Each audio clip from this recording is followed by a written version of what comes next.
किसी common temperature पर liquid के सरफेस के मॉलिक्यूल वेपर में चेंज होते रहते हैं। इस प्रोसेस को हम वेपोराइजेशन बोलते हैं। क्या बोलते हैं? वेपोराइजेशन बोलते हैं। अब वेपर जो बनता है, मान लीजिए किसी वोलेटाइल लिक्विड को क्लोज कंटेनर में रखा गया, लाइक दिस में दिखा रहा हूं आपको। मान लीजिए किसी वोलेटाइल लिक्विड को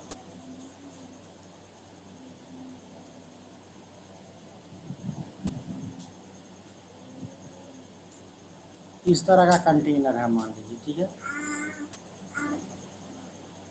किसी वोलेटाइल लिक्विड को इस तरह के क्लोज कंटेनर में आपने रख दिया तो होगा क्या? मान लीजिए यहाँ तक लिक्विड है,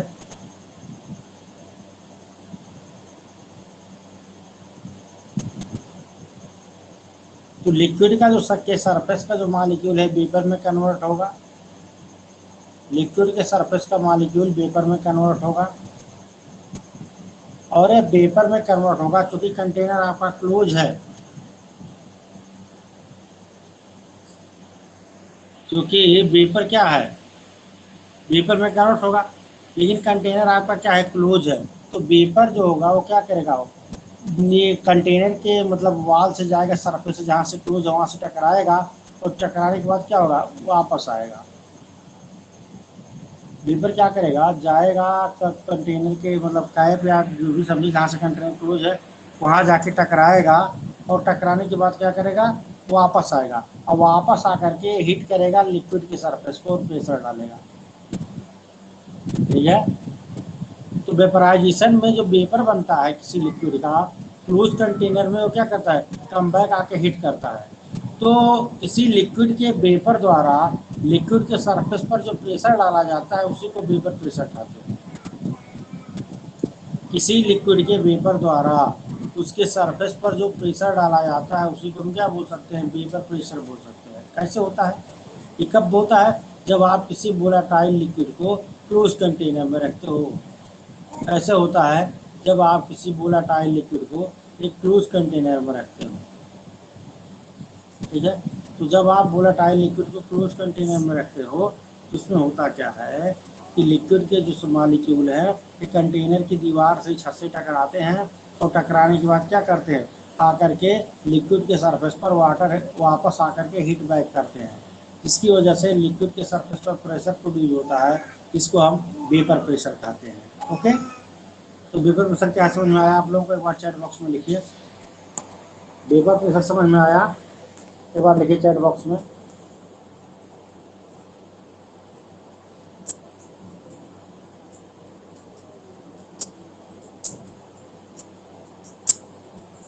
पढ़ना हमको है vapour pressure of liquid. Liquid का जो है वेपर प्रेशर पढ़ना है, लिक्विड सोल्यूशन का। ठीक है।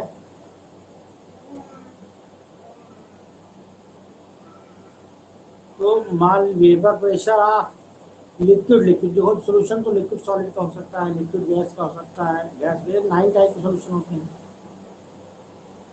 तो अब मान लिया जाए हमको देखना क्या है, vapour pressure of liquid, liquid solution, यानी कि सोलूट भी लिक्विड है और सॉल्वेंट भी लिक्विड है। Vapour pressure of liquid, liquid solution, यानी कि सोलूट भी लिक्विड है और सॉल्वेंट भी लिक्विड है। आपको ये चीज हमेशा अपने दिमाग में रखनी है, इस चैप्टर में आपको बाइनरी सॉल्यूशन पढ़ना है। ठीक है। इस चैप्टर में आपको बाइनरी सॉल्यूशन पढ़ना है, पूरे चैप्टर में आपको बाइनरी सॉल्यूशन पढ़ना है। ये चीज आपके दिमाग में चलना चाहिए। बाइनरी सॉल्यूशन का मतलब जिससे केवल 2 कंपोनेंट है। ठीक है। तो मान लिया कोई सॉल्यूशन लिया आपने, इसके 2 कंपोनेंट है, कंपोनेंट 1 एंड कंपोनेंट 2, और दोनों को एक क्लोज कंटेनर में रख दिया आपने। आपने 2 कंपोनेंट लिया, कंपोनेंट 1 एंड कंपोनेंट 2, और दोनों कंपोनेंट्स को क्या किया आपने, एक क्लोज कंटेनर में रख दिया, सॉल्यूशन को रख दिया एक क्लोज कंटेनर में। क्योंकि दोनों में मान दोनों में इवापोरेशन की प्रॉपर्टी है, यानी दोनों इवापोरेट हो रहे हैं। दोनों क्या हो रहे हैं, दोनों इवापोरेट हो रहे हैं। और दोनों मान लीजिए इवापोरेट हो गए, क्या कर रहे हैं, दोनों अपने लिक्विड सरफेस के ऊपर प्रेशर डाल रहे हैं। कंपोनेंट ए के वेपर भी लिक्विड सॉल्यूशन के सरफेस पर प्रेशर डाल रहे हैं, कंपोनेंट बी के वेपर भी जो कंटेनर से टकरा कर आ रहा है सॉल्यूशन के सरफेस पर प्रेशर डाल रहे हैं। यानी दोनों कंपोनेंट ए और बी, दोनों कंपोनेंट के वेपर आकर के सॉल्यूशन के सरफेस पर प्रेशर डाल रहे हैं या सॉल्यूशन के सरफेस को प्रेशराइज कर रहे हैं। ठीक है, अब यहां माना क्या गया, ठीक है, माना क्या गया कि मान लो कंपोनेंट ये वन P1 प्रेशर रिलीज कर रहा है और कंपोनेंट 2 P2 प्रेशर रिलीज कर रहा है। यह माना गया कि कंपोनेंट 1 P1 प्रेशर रिलीज कर रहा है और कंपोनेंट 2 क्या कर रहा है, P2 प्रेशर रिलीज कर रहा है। ठीक है, कंपोनेंट 1 क्या कर रहा है, P1 प्रेशर रिलीज कर रहा है, तो कंपोनेंट 2 क्या कर रहा है, P2 प्रेशर रिलीज कर रहा है। यानी P1 P2 क्या है, यह पार्शियल प्रेशर है, ये समझिए। यानी कि मान लीजिए दो सॉल्यूशन है जिसकी एक कंपोनेंट ए और बी है और दोनों लिक्विड लिक्विड सॉल्यूशन है। इन लिक्विड लिक्विड सॉल्यूशन को एक क्लोज कंटेनर में रखा गया इस तरह से। तो इन सॉल्यूशन में दोनों के पार्टिकल सरफेस पर होंगे जो वेपर में कन्वर्ट होंगे, ए के भी और बी के भी। और चूंकि क्लोज कंटेनर इसलिए आकर के सरफेस को क्या कर रहे हैं, हिट बैक कर रहे हैं। तो यानी कि दो कंपोनेंट होंगे, तो ये वन और कंपोनेंट 1 का पार्शियल प्रेशर मान लिया P1 है और कंपोनेंट 2 का पार्शियल प्रेशर क्या है, P2 है। तो P टोटल इक्वल टू क्या हो जाएगा, ध्यान रखिएगा, P टोटल इक्वल टू हो जाएगा P1 प्लस P2। और माना गया कि मोल फ्रैक्शन जो है, कंपोनेंट ए का मोल फ्रैक्शन x1 है और कंपोनेंट 1 का मोल फ्रैक्शन x1 है और कंपोनेंट 2 का मोल फ्रैक्शन x2। जबकि कंपोनेंट 1 के द्वारा जो पार्शियल प्रेशर रिलीज किया जा रहा है लिक्विड की सरफेस पर, तो क्या है, कंपोनेंट 1 के द्वारा जो लिक्विड के सरफेस पर पार्शियल प्रेशर रिलीज किया जा रहा है वो x1 है और कंपोनेंट बी के द्वारा जो लिक्विड के सरफेस पर पार्शियल प्रेशर रिलीज किया जा रहा है वो P2 x2 है। कंपोनेंट 1 के द्वारा जो पार्शियल प्रेशर रिलीज किया जा रहा है वो क्या है, P1 है। तो कंपोनेंट 2 के द्वारा जो किया जा रहा है वो P2 है। जबकि कंपोनेंट 1 का मोल फ्रैक्शन x1 है और कंपोनेंट 2 का मोल फ्रैक्शन x2 है। अब यहाँ आ गया फ्रेंच केमिस्ट मार्ट राउल्ट 1886 में। 1886 में फ्रेंच केमिस्ट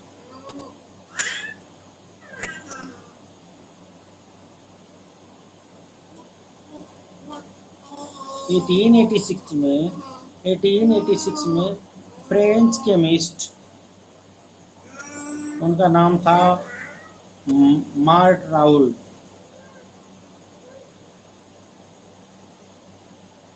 है मार्ट राउल्ट। ये कहानी इन्होंने क्या किया, रिलेशनशिप बताया, यानी कि मोल फ्रैक्शन और पार्शियल प्रेशर के बीच में उन्होंने रिलेशनशिप बताया। इसको बोलते हैं राउल्ट लॉ। इसको क्या बोलते हैं, राउल्ट लॉ। इस रिलेशनशिप को क्या बोलते हैं बेटा, राउल्ट लॉ। ठीक है, तो कल हमने हेनरी लॉ पढ़ा और आज हमको पढ़ना है राउल्ट लॉ। उन्होंने कहा कि किसी वोलेटाइल लिक्विड के सॉल्यूशन में, किसी वोलेटाइल लिक्विड के सॉल्यूशन में जो पार्शियल प्रेशर होगा, इसको लिख ले हैं हम लोग, किसी वोलेटाइल लिक्विड के सॉल्यूशन में, किसी volatile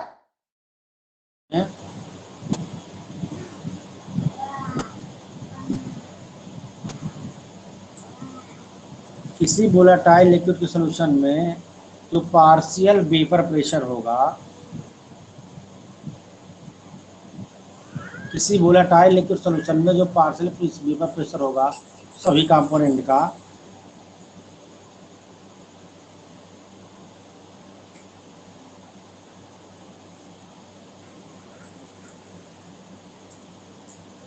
So the partial vapor pressure of each component of the solution is directly proportional to of the solution is directly proportional to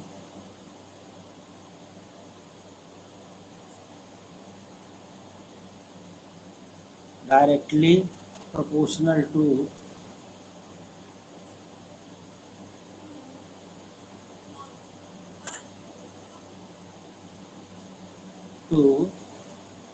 its mole fraction,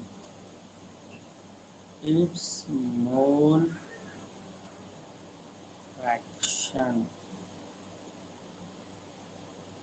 present in solution.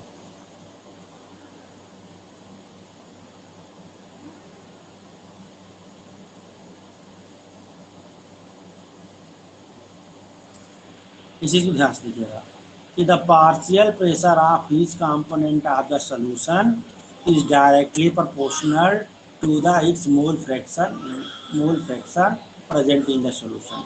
यानी कि partial pressure जो है mole fraction के directly proportional होता है। ठीक है, partial pressure जो होता है वो मोल फ्रैक्शन के डायरेक्टली प्रोपोर्शनल होता है। ठीक है, एक बार देख लीजिए आप लोग, तो हो गया नहीं हो गया, एक बार नोट डाउन कर लिए, नहीं कर लिए मैसेज कीजिए, चैट कीजिए, चैट बॉक्स में मैसेज लिखिए, आप लोगों ने नोट कर लिया, अब तक नहीं कर लिया।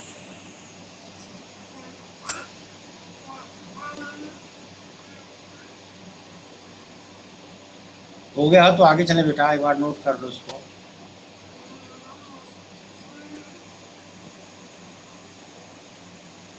ओके इसको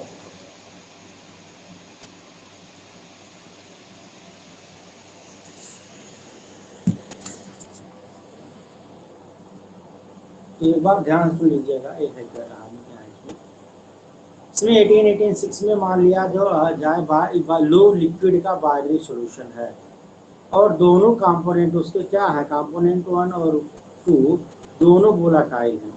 तो ऐसे कंडीशन में माना गया कि इनका जो पार्शियल वेपर प्रेशर होगा वो उनके सॉल्यूशन में उनका जो बचे दो वोलेटाइल लिक्विड का बाइनरी सॉल्यूशन, दो वोलेटाइल लिक्विड के का बाकी बाइनरी सॉल्यूशन जो है कह सकते हैं, दो वोलेटाइल लिक्विड का बाइनरी सॉल्यूशन, ठीक है, उसके दोनों कंपोनेंट के मोल फ्रैक्शन के डायरेक्टली प्रोपोर्शनल होगा। यानी कि vapour pressure is directly proportional to mole fraction of volatile component. ठीक है, यहाँ तक समझ में आ गया? एक बार चैट बॉक्स में लिखो।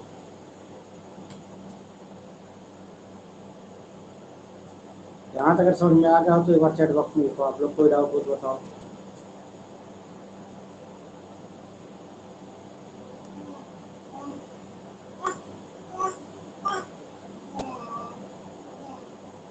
आगे चले,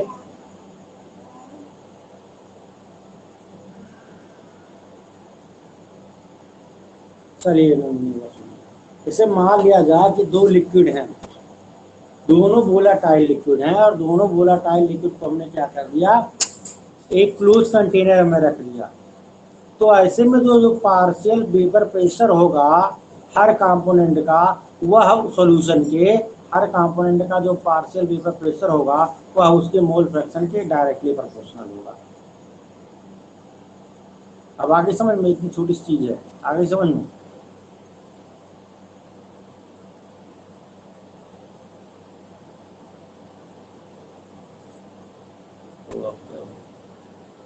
ओके आगे चले।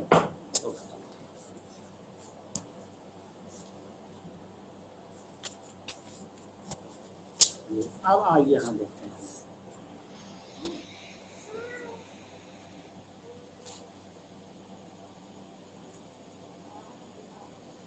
मान लिया जाए कि कंपोनेंट 1 के लिए फॉर कंपोनेंट 1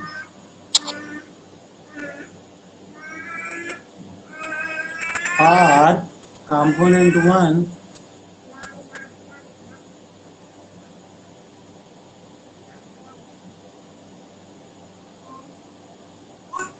पहले कंपोनेंट के लिए P1 is directly proportional to x1, और अगर प्रोपोर्शनल हटाएंगे तो एक कांस्टेंट आ जाएगा, तो P1 is P not 1 x1। P not 1 क्या है? Vapour pressure of pure component, लिख लेते हैं। Where P not 1 is, where P not 1 is, where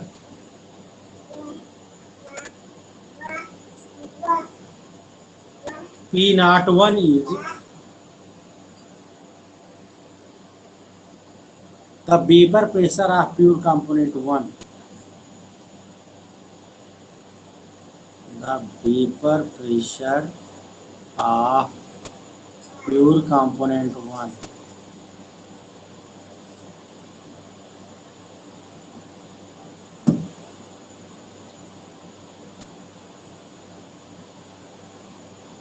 vapor pressure of pure component 1,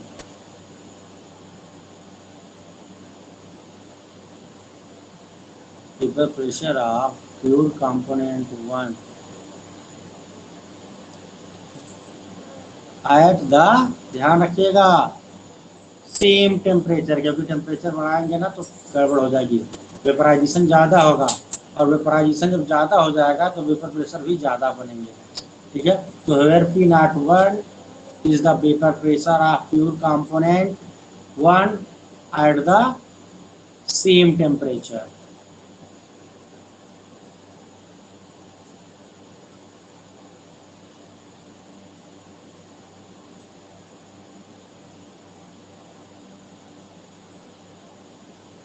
इस तरह से कंपोनेंट 2 के लगाओगे तो P2 इक्वल टू हो जाएगा, P2 is directly proportional to x2, so P2 equal to P naught 2 into x2।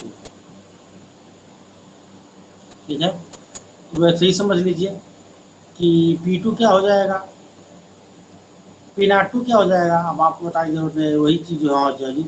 Where P naught 2 is the vapour pressure of pure component of pure, vapour pressure of pure component 2। ठीक है, तो हो गया। अब यहाँ use करते हैं Dalton law of partial pressure. Dalton law of partial pressure क्या बोला जाता है? P total equal to P1 plus P2। Dalton का पार्शियल प्रेशर रूल क्या बोलता है, बोलो? डाल्टन का पार्शियल प्रेशर कहता है जितने भी टोटल वेपर प्रेशर उसके सभी कंपोनेंट के प्रेशर के का समीशन होगा। टोटल वेपर प्रेशर उसके सभी कंपोनेंट्स के वेपर प्रेशर का समीशन होगा, यानी कि P टोटल इक्वल टू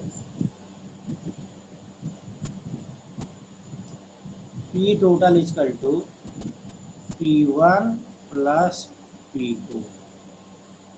यहाँ तक समझ में आया? चैट बॉक्स में लिखो तो, यहाँ तक समझ में आया?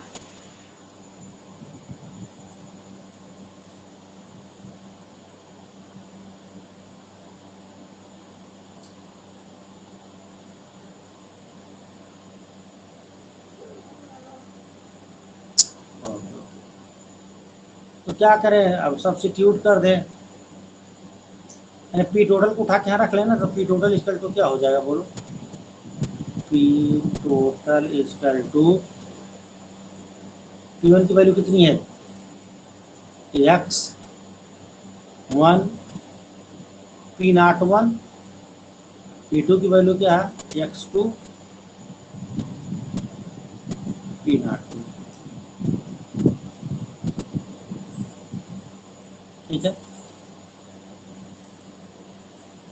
याद समझ में आया? ध्यान दीजिएगा, उसी वैल्यू को उठा के मैंने पुटअप किया वहाँ पर। ठीक है, तो ये बताइए x1 की वैल्यू क्या हो जाएगी? दो कंपोनेंट है, एक और दो, तो एक का मोल फ्रैक्शन मान लीजिए कंपोनेंट 1, कंपोनेंट x1 और x2 है, तो x2 का मोल फ्रैक्शन, x1 का मोल फ्रैक्शन क्या हो जाएगा, बोलो? x1 माइनस x2, एक में से घटाएंगे ना, x2 और x1 दोनों है मान लीजिए, तो x2 का मोल फ्रैक्शन क्या हो जाएगा, बोलो? x1 प्लस यहाँ क्या होगा समझने के लिए, x1 plus x2 equal to 1। So x1 equal to 1 minus x2 नहीं हो जाएगा, बस उसी वैल्यू को उठा के एनसीईआरटी ने रख दिया है जहाँ से आप कंफ्यूज हो सकते हैं। ठीक है, उसी वैल्यू को उठा के एनसीईआरटी ने रखा हुआ है जहाँ से आपको कंफ्यूजन हो सकती है। ठीक है, तो अब इसी पे उठा के रख देते हैं। तो P total equal to 1 minus x2 और क्या है P01 plus x2 and P02। ठीक है, इसमें क्या करेंगे, P01 प्लस कहाँ यहाँ क्या x2 कॉमन ले लीजिए आप, तो x2 कॉमन लेंगे तो क्या हो जाएगा बताइए, P02 माइनस P01 और x2 यहाँ कॉमन लेंगे। ध्यान देके देखिएगा यहाँ तक, यहाँ तक समझ में आया। एक बार इसको पूरा नोट डाउन कर लो बेटा, एक बार इसको आप लोग पूरा नोट डाउन कर लें, यहाँ से एक बार आप लोग नोट डाउन कर लें,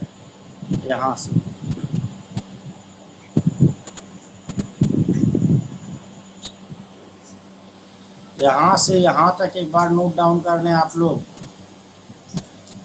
कैसे आया समझ में आ गया है, यहाँ से यहाँ तक नोट डाउन आप लोग कर लीजिए।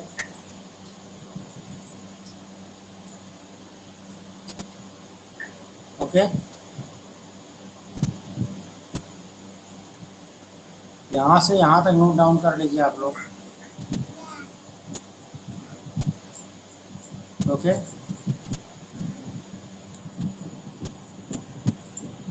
ओके बेटा, यहाँ से यहाँ तक आप लोग नोट डाउन कर लीजिए बेटा। हो गया, ओके ओके ओके बेटा, okay okay.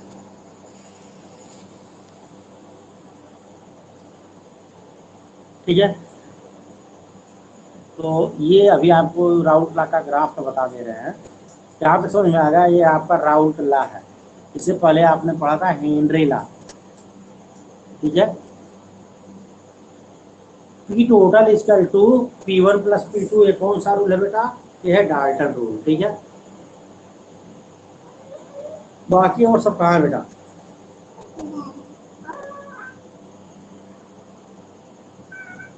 Okay okay okay.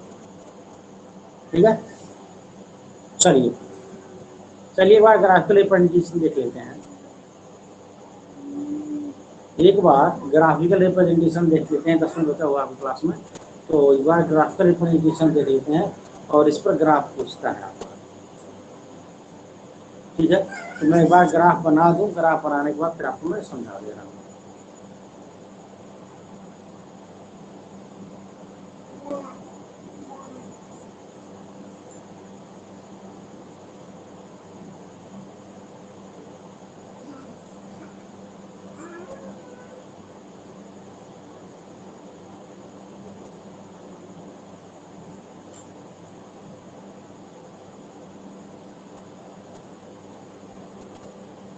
देखिए आइए,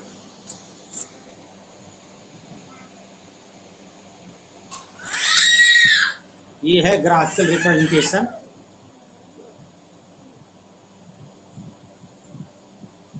ये है ग्राफिकल रिप्रेजेंटेशन, इसमें आप लोग देखिए। अब यहाँ से कैसे, ये मान लीजिए P01 है,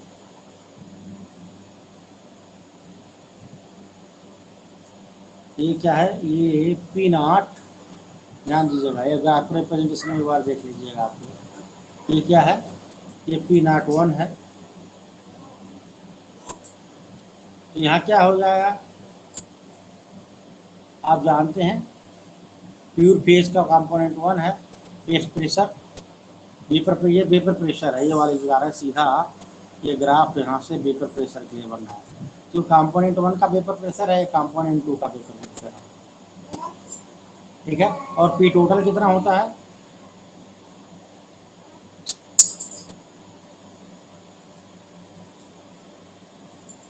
P1 प्लस P2। ठीक है, ये जो है P1 फेज का है कंपोनेंट 1 के लिए, ये P1 फेज का पार्शियल वेपर प्रेशर है और ये P2 फेज का पार्शियल वेपर प्रेशर है। अब यहाँ देखिए, यहाँ x1 का जो मोल फ्रैक्शन है पूरा 1 है, तो x2 कितना हो जाएगा 0। x1 का मोल फ्रैक्शन 1 है तो x2 कितना हो जाएगा 0। और यहाँ x2 का मोल फ्रैक्शन कितना है 1 है, तो x1 कितना हो जाएगा 0। ठीक है, ये प्लॉट क्या कर रहा है बेटा, ये प्लॉट जो है वेपर प्रेशर और मोल फ्रैक्शन के बीच में है आइडियल सॉल्यूशन के लिए। जहाँ पर डैश लाइन A1 और 2 है, ये आपको partial pressure of component 1 and 2 को रिप्रेजेंट कर रहा है। ठीक है, और x1 और x2 क्या है, ये मोल फ्रैक्शन को रिप्रेजेंट कर रहे हैं कंपोनेंट 1 और कंपोनेंट 2 के लिए। ठीक है, यानी अगर इसको देखा जाए तो यहाँ तक की चीज़ें आपको समझ में आई नहीं आई, एक बार तो फिर से आप लोग एनसीईआरटी देख के बना लीजिएगा, थोड़ा और बेटर बनेगा। ये वेपर प्रेशर के लिए है और ये स्लैब जो बना आपका ये मोल फ्रैक्शन के लिए है। ठीक है, तो वहाँ बनाएंगे तो और बेटर बनेगा, एनसीईआरटी से आप लोग अपने बना लीजिएगा। ठीक है, एक बार इसको फिगर पे बना लेते हैं आप लोग, एनसीईआरटी से बना लीजिएगा, थोड़ा सा और आगे चलते हैं।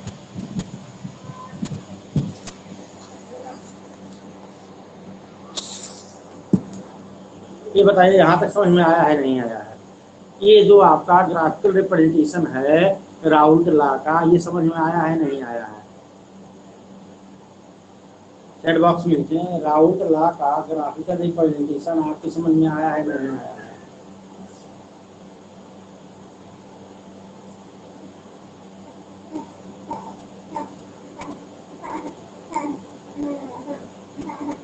बोलिए फटाफट, चैट बॉक्स में लिखिए अगर आया हो तो, ना आया हो तो भी। Okay okay okay okay, only 3 members. Aparna आ गया है समझ में, अपर्णा गोस्वामी आ गया है समझ में बेटा।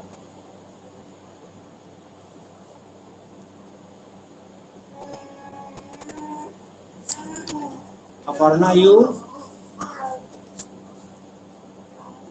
अपर्णा गोस्वामी, अपर्णा आ गया समझ तुमको बेटा।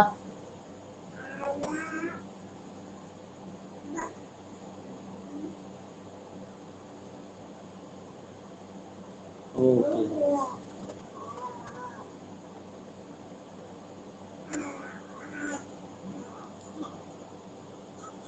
ठीक है, तो ये था राउल्ट लॉ। अब जो आइडियल सोल्यूशन होते हैं वो राउल्ट लॉ को ओबे करते हैं, सुन लीजिए, जो आइडियल सोल्यूशन होते हैं वो राउल्ट लॉ को ओबे करते हैं और non ideal solution Raoult law से डेविएशन रिप्रेजेंट करते हैं, शो करते हैं। अब पॉजिटिव डेविएशन भी इसमें थोड़ा सा हम लोग का फिनिश कर लेते हैं। The composition of vapour phase equilibrium, अगर मान लीजिए इक्विलिब्रियम कंडीशन में आ गया तो इक्विलिब्रियम कंडीशन में मान लिया जाए, ठीक है, पार्शियल प्रेशर कंपोनेंट का मोल फ्रैक्शन y1 और y2 मान लीजिए। ठीक है, दोनों कंपोनेंट का मान लीजिए y1 और y2 हो, ध्यान दीजिएगा इस पे, लाइनों पे ध्यान देना आपको। मान लिया जाए कि partial pressure of component P1 P2 है, तब मोल फ्रैक्शन कितना है y1 equal to y1 into P total.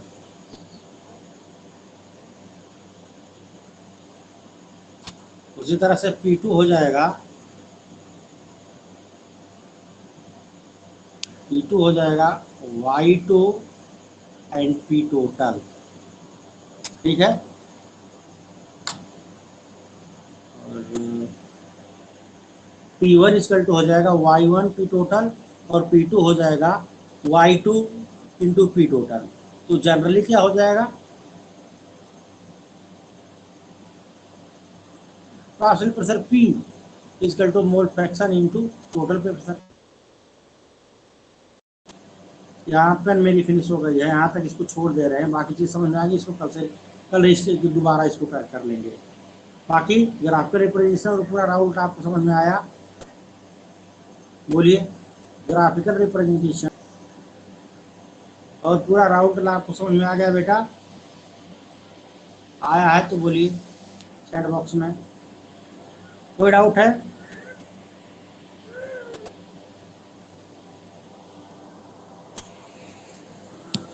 कोई डाउट तो नहीं है?